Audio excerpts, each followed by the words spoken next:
Hello friends, आज की इस वीडियो में मैं आपको बताऊंगा कि फैमिली ट्री या जेनोग्राम कैसे ड्रॉ करते हैं केस हिस्ट्री में। फैमिली ट्री एक इम्पोर्टेंट रोल प्ले करता है साइकोलॉजी और साइकेट्री हिस्ट्री टेकिंग में। और अगर हम फैमिली ट्री या जेनोग्राम ड्रॉ करने के बेनिफिट्स की बात करें तो इससे हमें बहुत सारी इन्फॉर्मेशन, जो रेलेवेंट इन्फॉर्मेशन होता है अबाउट द पेशेंट, वो हम इजीली रिकॉर्ड कर सकते हैं कम स्पेस में, और बाद में हम इजीली उसे रीड भी कर सकते हैं। फैमिली ट्री में मेल मेंबर को रिप्रेजेंट हम स्क्वायर से करते हैं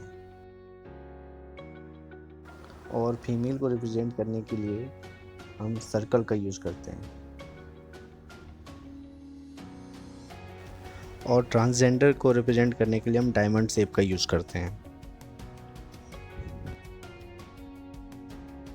किसी भी मेंबर की डेथ को रिप्रेजेंट करने के लिए उस शेप को हम इस तरीके से स्ट्राइक आउट करते हैं।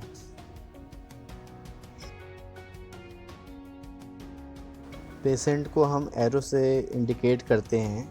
इस एरो से पता चलता है कि इस पूरे फैमिली ट्री में जिसके सामने एरो है उससे पता चलता है कि ये पेशेंट है, और उसी के रिस्पेक्टिव में हम बाकी चीज़ों को स्टडी करते हैं।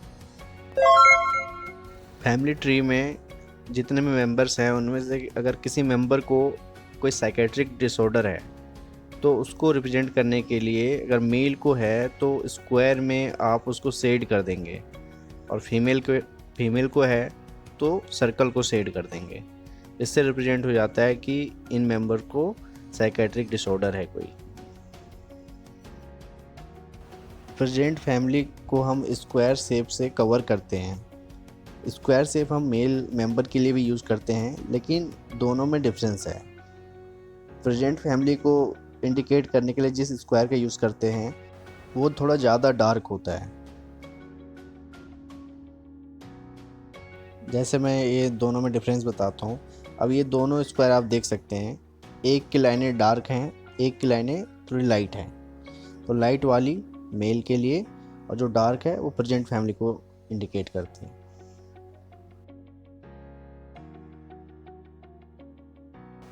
पेशेंट का अगर फैमिली में किसी भी मेंबर के साथ स्पेशल इमोशनल अटैचमेंट है तो टू वे एरो का यूज़ करते हैं, लेकिन दोनों एरो के बीच में जो लाइन होती है वो डैश्ड होती है, वो सॉलिड लाइन नहीं होती। जिस मेंबर के साथ है तो पेशेंट से लेके उस मेंबर तक ये लाइन ड्रॉ करनी होती है।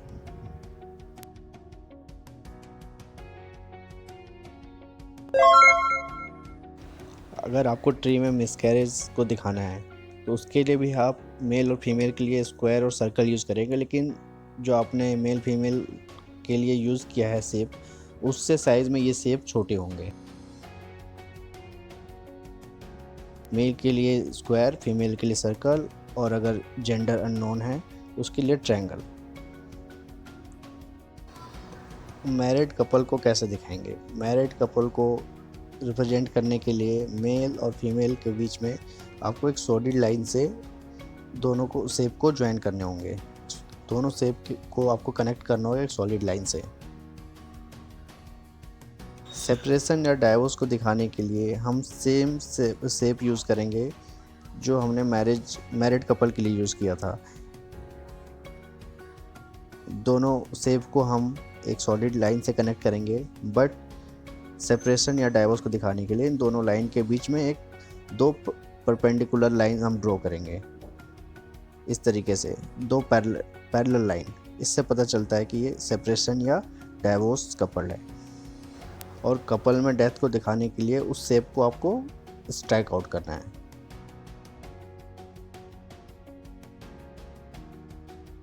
ट्विंस को दिखाना है तो सबसे पहले आपको ये पता करना पड़ेगा कि किस टाइप के ट्विंस हैं, मोनोजाइगोटिक ट्विंस हैं या डायजाइगोटिक ट्विंस हैं।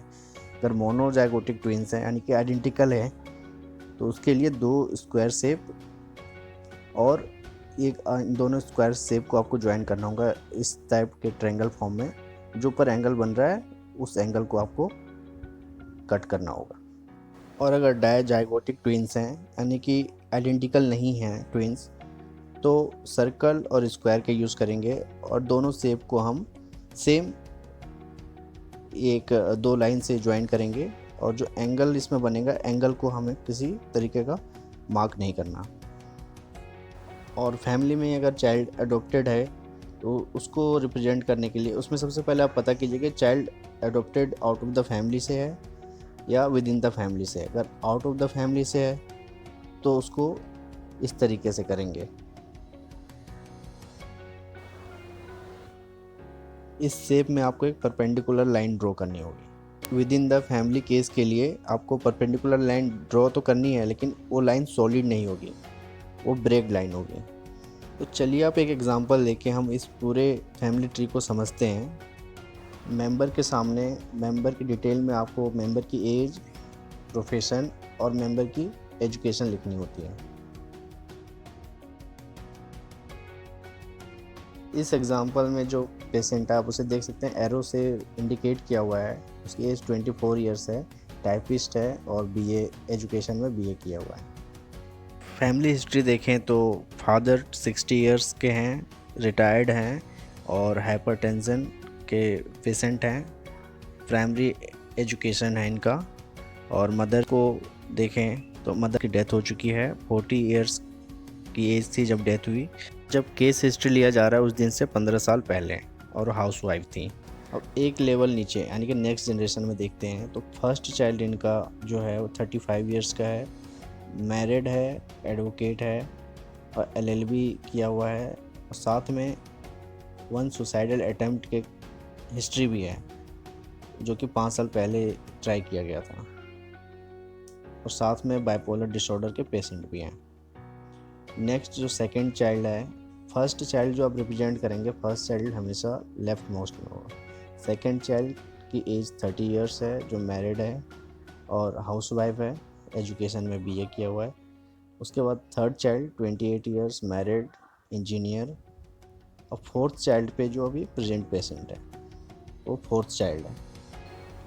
जो पेशेंट है वो मैरिड है, और अब इसमें देखें जो इनके हस्बैंड है वो 27 इयर्स के हैं, जर्नलिस्ट हैं और एजुकेशन में एमए किया हुआ है। और इन दोनों के यानी कि पेशेंट और उनके हस्बैंड के दो फर्दर नेक्स्ट जनरेशन अगर देखें तो इनके 2 बच्चे हैं। पहला वो मेल है 5 इयर्स जो कि नर्सरी क्लास में पढ़ता है, और सेकंड है वो 2 इयर्स की गर्ल चाइल्ड है। तो इस तरीके से आप पूरी ट्री को समझ सकते हैं कि कैसे रिप्रेजेंट करना है। और साथ में आप देख सकते हैं जो करंट प्रेजेंट फैमिली है उसको यहाँ पे स्क्वायर से कवर किया हुआ है, यानी कि स्क्वायर बॉक्स में बंद किया हुआ है। ये डार्क लाइन वाला स्क्वायर ये रिप्रेजेंट करता है कि ये पेशेंट की करंट फैमिली है। होप ये वीडियो आपको पसंद आया हो। मिलते हैं नेक्स्ट वीडियो में, तब तक आप इस चैनल को सब्सक्राइब करें, लाइक करें और बेल आइकन को ज़रूर दबाएं ताकि हर अपडेट आपको टाइम पे मिल पाए। Thank you.